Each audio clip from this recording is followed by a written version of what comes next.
It's the people.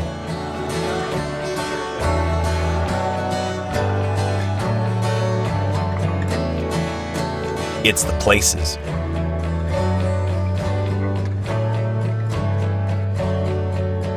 It's the experiences.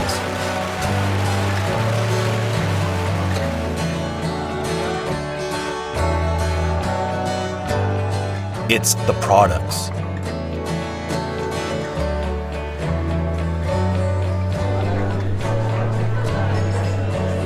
And the future.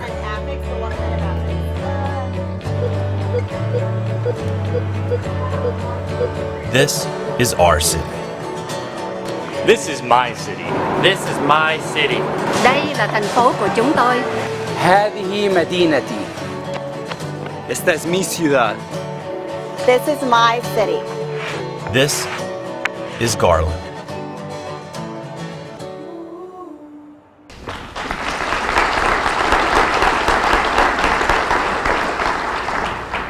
I'm pretty proud of that. It had nothing to do with it, but I'm pretty proud of that. This is my city. Join me for a second. Say, this is my city. This is my city. You know, we've come a long ways, and I'm extremely proud of where we are today. First, I'd like to recognize the City Council again, just so you can't not mistake them. If you start throwing things aimed at them, miss me. Jim Cahill. He didn't want you to throw things at him. Tim Campbell. Just a real quick word about Tim. He'll be going off the council this year, and he served with distinction and honor, and I'm really proud of the services that you've given the city, Tim. Mayor Pro Tem, B.J. Williams.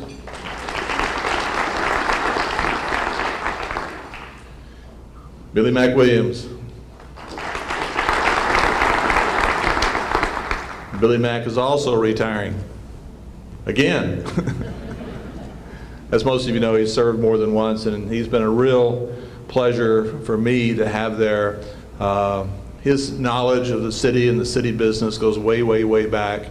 And being able to rely on him is something that's always been nice to have there so close at hand. But Billy Mack, to be honest with you, yeah, you're still a phone call away. This is a very special day. As all of you know, this is Leap Day. How many times do you get to do something like this? Leap Day. I'd like to recognize our senior staff. I'll start with Assistant City Manager John Baker. Deputy City Manager Martin Glenn. Martin's one of those people that's planning on retiring this year. He plans on it, the rest of us haven't. But. City Manager Brian Bradford.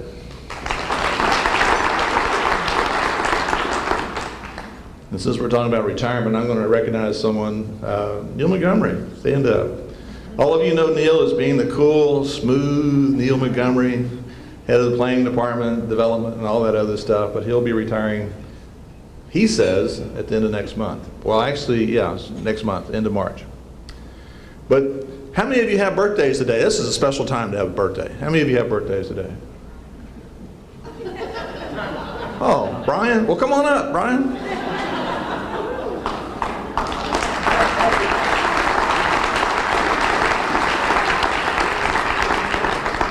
I don't know how many years old he is, but he's only had like 10, 11 birthdays. 14.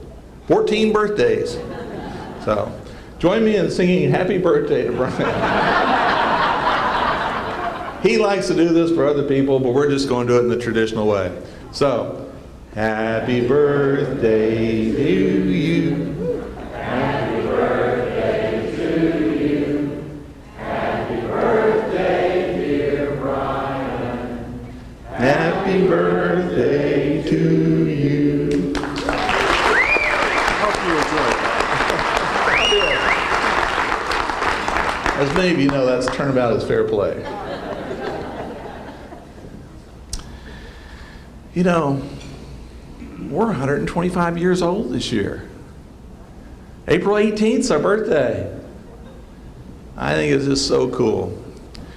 125 years ago, two towns came together, Embry and Duck Creek. Most of you know that history.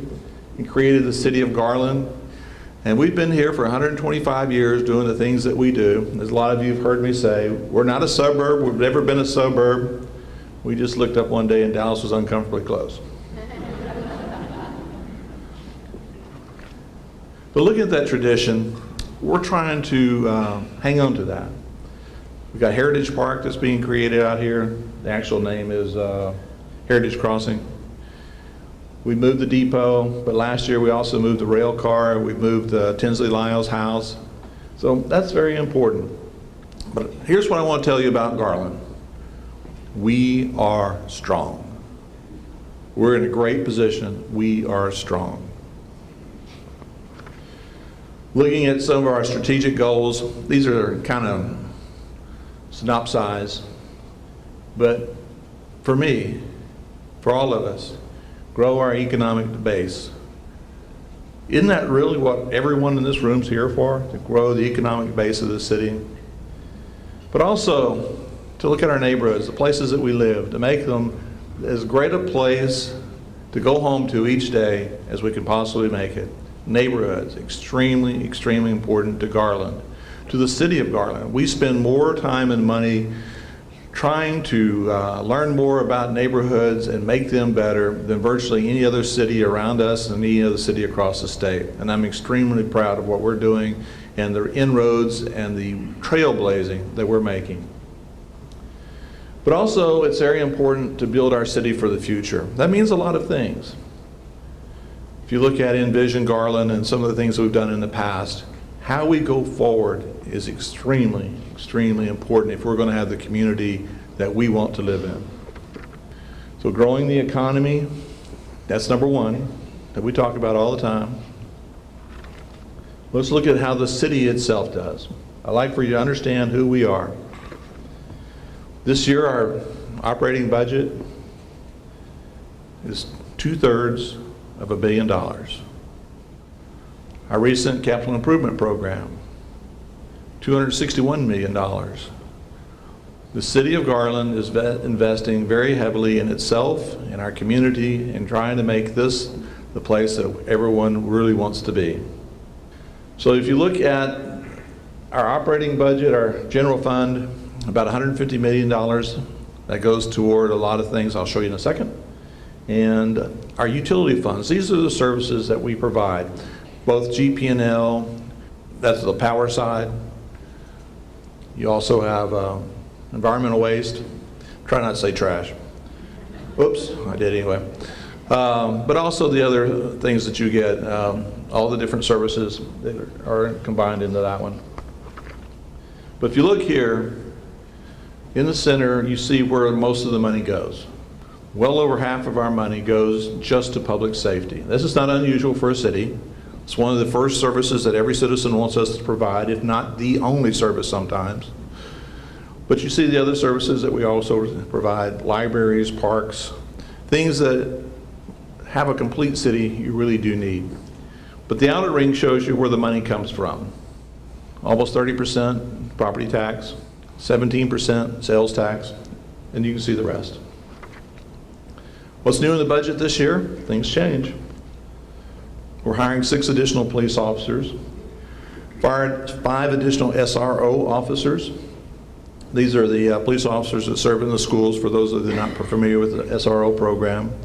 These are Garland officers, but we're partnering with GISD. The GISD is actually paying 100% of their salary, but they will be Garland officers.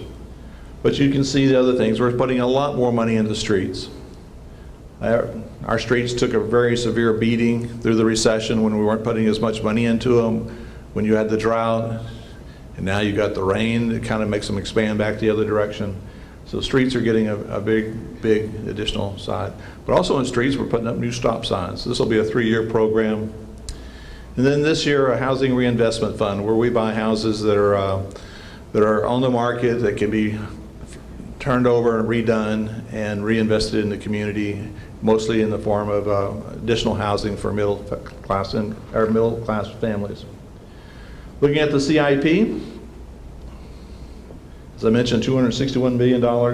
Long list of what this money will go toward. $92.4 million towards street and transportation projects that were listed, a lot of them from the 2004 bond program that we're still working on.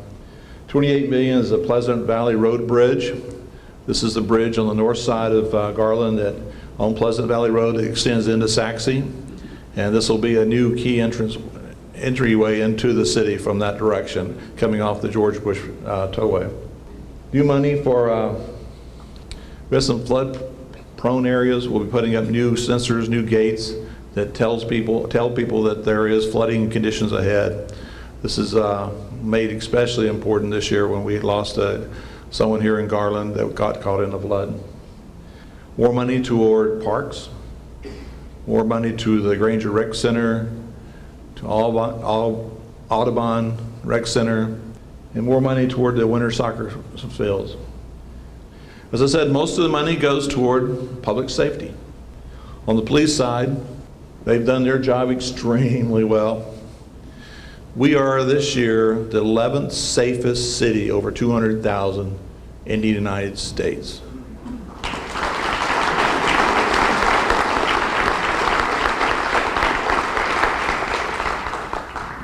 We are the 88th largest city in the United States.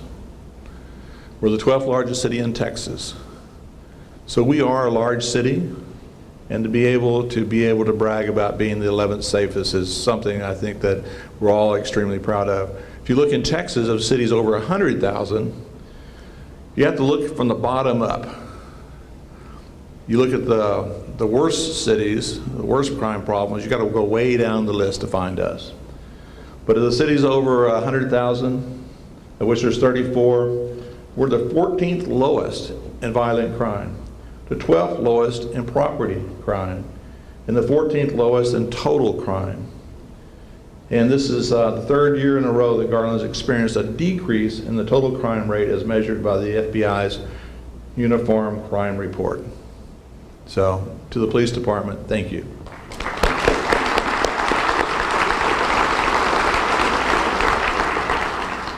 We also have an outstanding fire department. This year they've assisted in the terrorist incident that we had. A lot of credit, of course, to the police department and all those that were here to help us. But when you were looking at the aerial video of that car and they were wondering if there was a bomb, it was the fire department battalion vehicle that went over there to light it up. So we had a lot of brave people in the fire department too. But they were there in the May floods. They were there in the December tornado. Their average response time of 5 minutes. I don't know if you know how phenomenal this is, because I hear other mayors brag all the time about their response rate, and I have yet to hear one that came close to 5 minutes. It is phenomenal.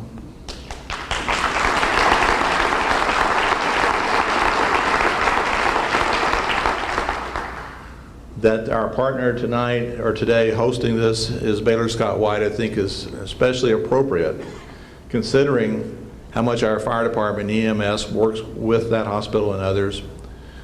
But last year, over 18,000 people were treated by the fire department. 18,000. When you're watching a TV show, you really think that the fire department only does something for an hour once a week. But ours is really busy all the time. You see TV shows where they're all sitting around cooking and doing all this other stuff. Our guys get out there and cook, but they cook fast. And they've got their microphones with them and everything else because they might be taking off at any second. So it's absolutely amazing. If you look up here, 3 life-saving awards this year, which actually had 17 firefighters all together helping with those life-saving events.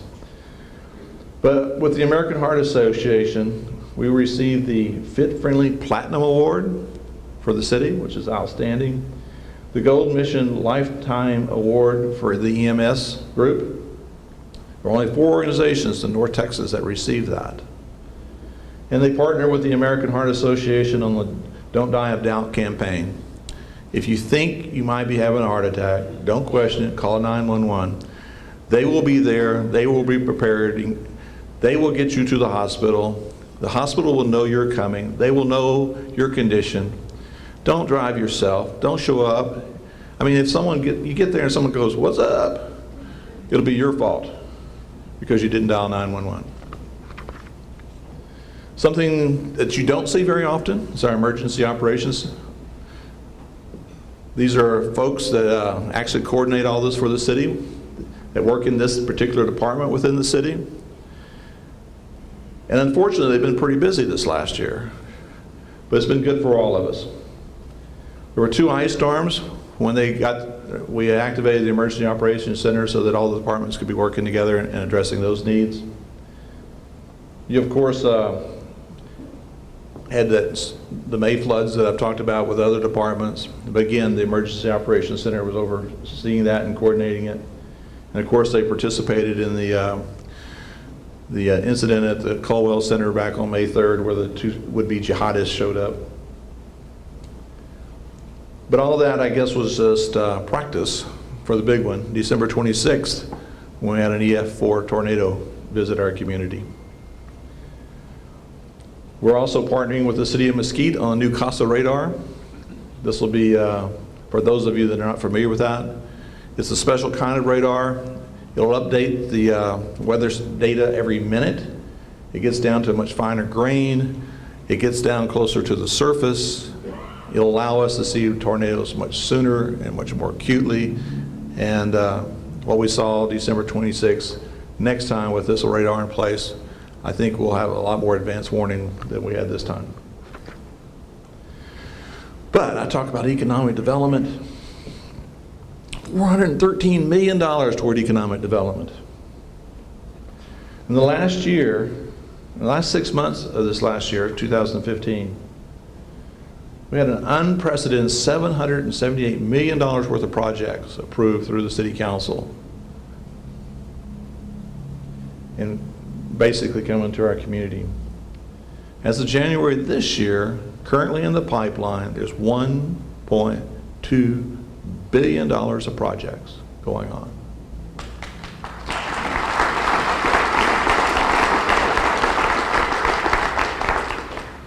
A lot of politicians would take credit for that. I won't. It's our city. This is what we all do. This is why the chamber's here. This is what we do.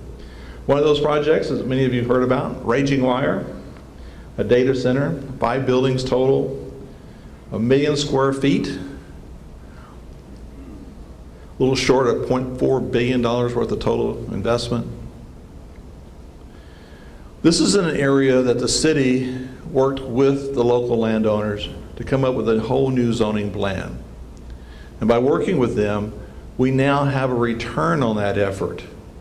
It's amazing when you organize people and let them talk and come up with an idea for the future of what can happen.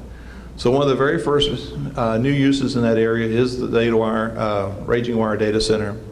But also we're seeing more apartments and other things on the drawing board. This whole area that's sat really dormant my whole life in Garland will suddenly see a lot more use this next year.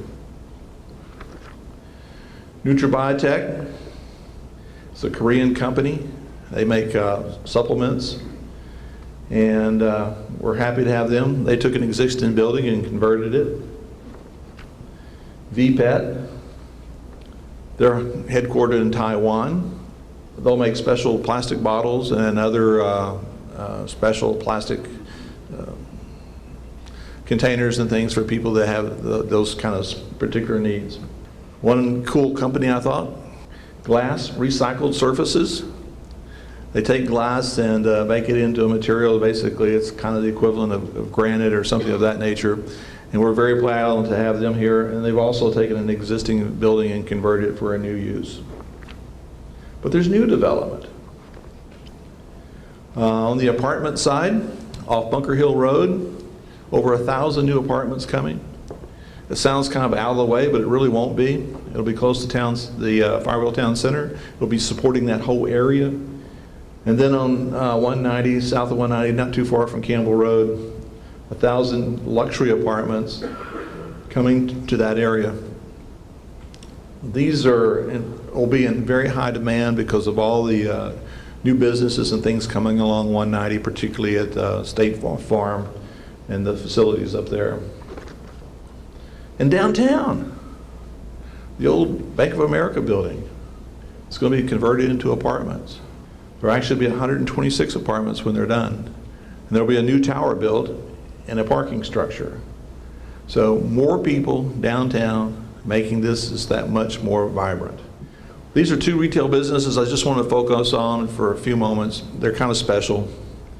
Panera Bread has just opened in North Garland. Every time I've been by there, and Robert Smith and I were there the other day, and it was crowded. We had to sit outside even though the wind was blowing, it was cold. Those were the only seats that were available at the time. It's a particularly special place for me because I was walking on the 4th floor many months ago. I saw Neil Montgomery whispering, I think to Martin. So what are you guys whispering about? I didn't think they'd tell me. But they told me, well, Panera Bread's coming, don't tell anybody. I said, where? They said, well, Fireville Town Center next to In-N-Out. Okay, cool, I can keep my mouth shut. The next morning at breakfast, M.G. Garvin, who passed away this last year, and most of you know him as the voice of the Williams Stadium, all the football games, the band marching contest. MG was a very special friend. He says, Doug, you know what we need? What's that? He goes, we need a Panera Bread. I said, really? Where would you put it? Well, he lives in North Garland. He says, how about Fireville Town Center? Okay. Where? In the Fireville Town Center. He thought about it and said, well, there's room next to the In-N-Out burger. I said, all right, man, let me see if I can work on it, see what I can do. And seriously, I kept my mouth shut for over a month until it became public knowledge. I did confess to him that I had prior knowledge, and it just worked out that way. But, and Intrinsic, how many of you have been to Intrinsic? Raise your hand. Yeah. Right over here, smokehouse and brewery, they make their own beer. 39-year-old young man, helped by the chamber, started this business, and it's fantastic. You go in there, I talked to someone the other day that was just bragging about it. I know Texas Monthly was in there last week evaluating them, so who knows, they may be in the top 25 in Texas Monthly. I don't know if they're going to bump Franklin off this year, but that's their goal.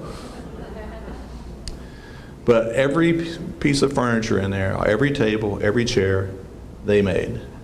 The bar, they made. The sinks in the bathroom, they made. Okay, they cut a keg in half, but they made. So, and their whole dedication to quality is something else. And just picking these two businesses to highlight all the new businesses and all the great things that are coming to Garland.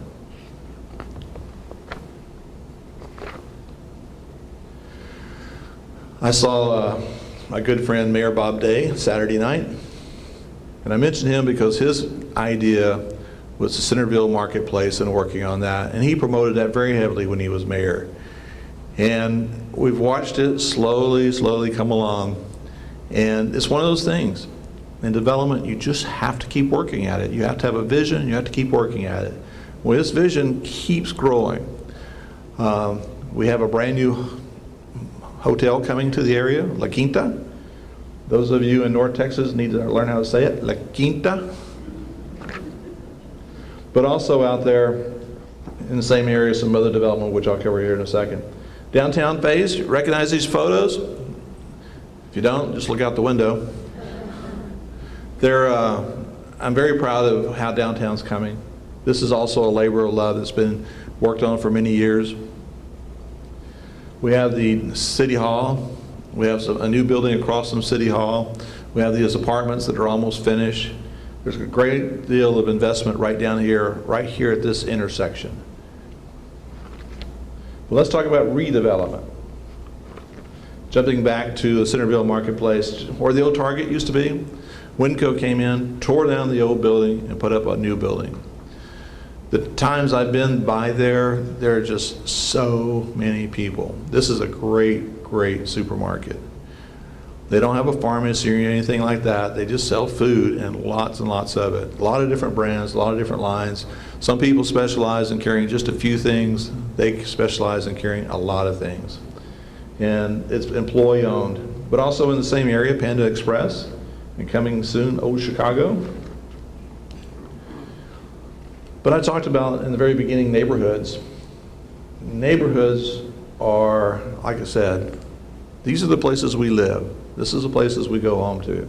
These are the places that we're going to remember. So supporting neighborhoods this year, 11 Vitality grants, part of the 2004 bond program that the citizens approved. We have a program called Do It Yourself Garland.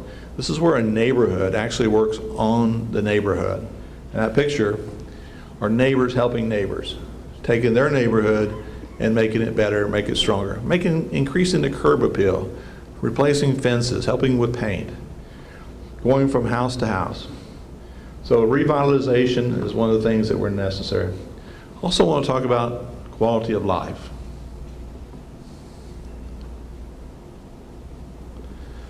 Sometimes during recessions and things, we don't spend enough time and thought about quality of life.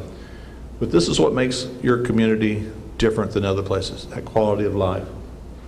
One of the things we've done to help people get around and recognize where they are and who they are is our wayfinding signage. You see this? It's so cool. How many of you have seen these signs? Yeah, it's really, really neat. And I really compliment everyone that worked on those and have gotten those out in place. There's a couple challenges that I've been involved in this year I just want to tell you about. The monarch butterfly. I didn't know very much about the monarch butterfly. I thought I did. Heard they went down to Mexico every year and wintered, that they were migratory. I didn't know they were the longest migrating insect in the world. I didn't know that each migration each year was actually several generations, at least 4 generations. And I didn't know that of the billions of butterflies that were present 2 decades ago, we're down to about 10% of that number now. So I've joined the mayor's pledge to help protect the monarch butterfly. And I'm proud to say I've joined actually Governor Abbott, the Texas Department of TxDOT, and others in promoting the butterfly. But if you look at the migratory path from Illinois and places even further north and their route through Texas on the way to Mexico, they go right through the North Texas area. They go right over Garland. Not every one of them, but many, many of them. And it's important for us to have the habitat to support them so that we can actually help this major pollinator continue. And as we help the monarch, we'll be helping other butterflies and other pollinators too. But all you have to do is plant weeds. I thought that would be kind of cool. In code department, I go, oh man, you got some butterfly weeds. Actually, you have to plant milkweed, but that's easy. There's a lot of different kinds because the monarch will only eat and lay its eggs on a milkweed plant. So our community garden has put a lot of time and effort into this. We have a number of schools already in the GISD that are planting butterfly gardens, and I hope that you'll join me by planting weeds and helping with the habitat for monarch butterflies. Actually, I can tell you that if you'll plant Native American plant or Native Texas plants, those particularly for our area, so that you have flowers that are blooming through all the blooming season, and you have the plants, the milkweeds, you'll be doing a lot for your yard, your culture, and for the butterflies. And another challenge that I signed us up, all of us up for, that's what you can do when you're mayor, you're all signed up for this, is the It's Time Texas Community Challenge. You notice the logo at the bottom? This is why I want to win this particular challenge. We can do that by taking selfies and stuff. There's a link on the on our city website, so you can go and find out more information, how to sign up and how to be a part of this. But one of the things I was asked to do was make a video. Hello, I'm Douglas Athas, Mayor of the City of Garland. We heard there's a little challenge going on as to who has the healthiest city in Texas. Well, count us in. I personally like to stay fit by helping out the construction crew here at City Hall. By now we're finishing up a little sheetrock work.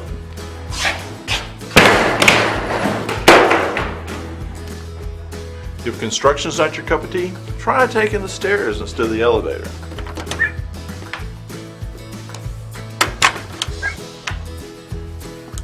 That's the storage closet. As mayor, I've signed a pledge hereby commit the City of Garland, citizens, businesses, and schools to participate in the It's Time Texas Community Challenge. I'm calling out you, City of Pasadena, to take the challenge with us. Join the challenge at ittcommunitychallenge.com. Seriously, guys, wrong challenge!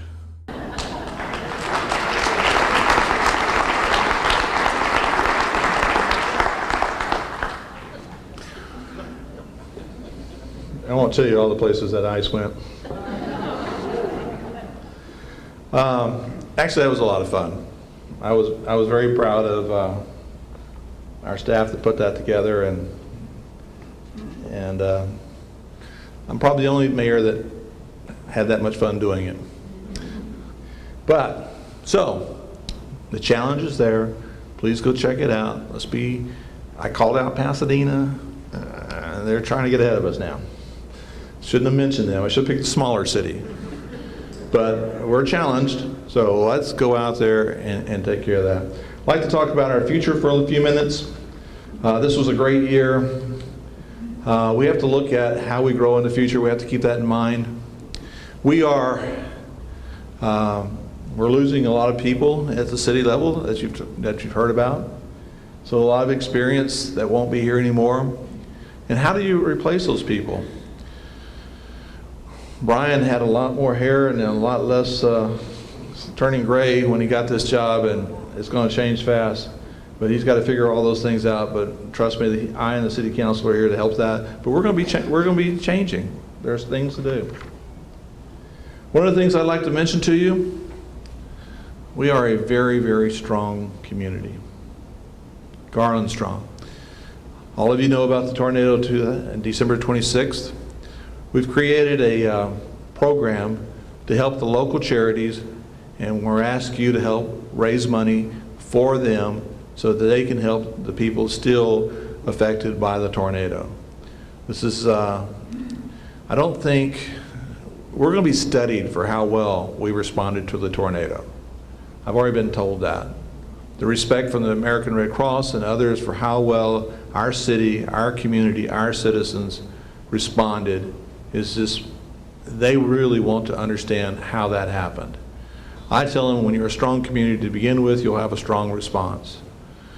But this is not something that will be gone in 6 weeks or 2 months or even a year. This is something that's going to take longer. So we're going to ask you to be helpful in that and share this with your friends. I know a lot of people still want to help, and there's ways to do that. And the charities that are working on this have just done a fantastic job. Our local charities, our nonprofits, our churches have been just incredible in the support that they've been given.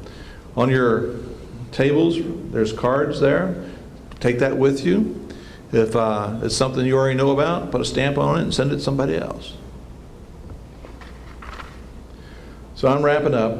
I'd like for you to come in and communicate with me. Let me know what's going on. It's important that we talk and we kind of have a sense of where we need to be going together. We can do this together.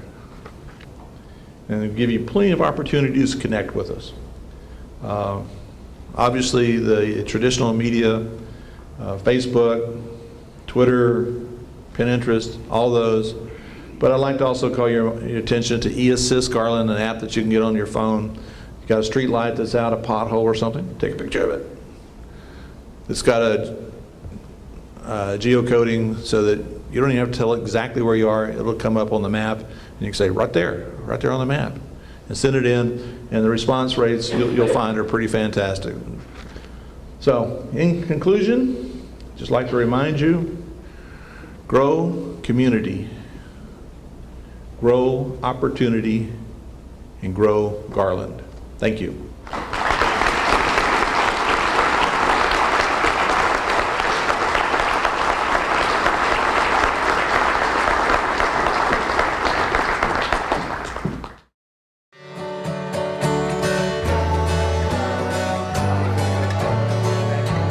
It's the people.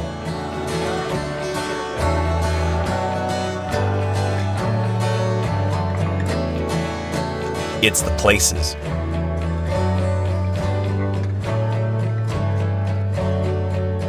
It's the experiences.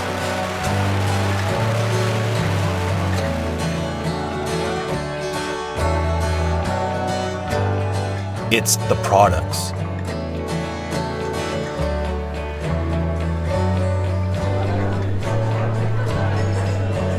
And the future.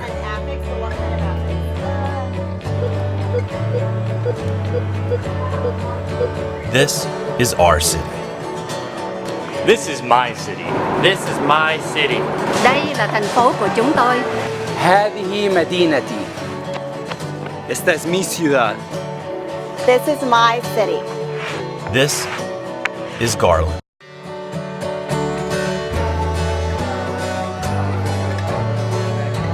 It's the people.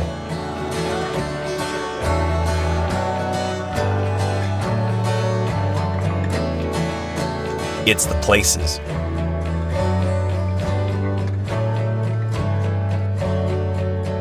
It's the experiences.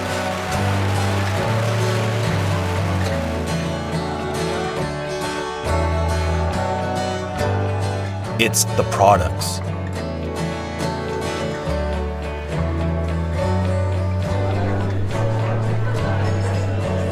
And the future.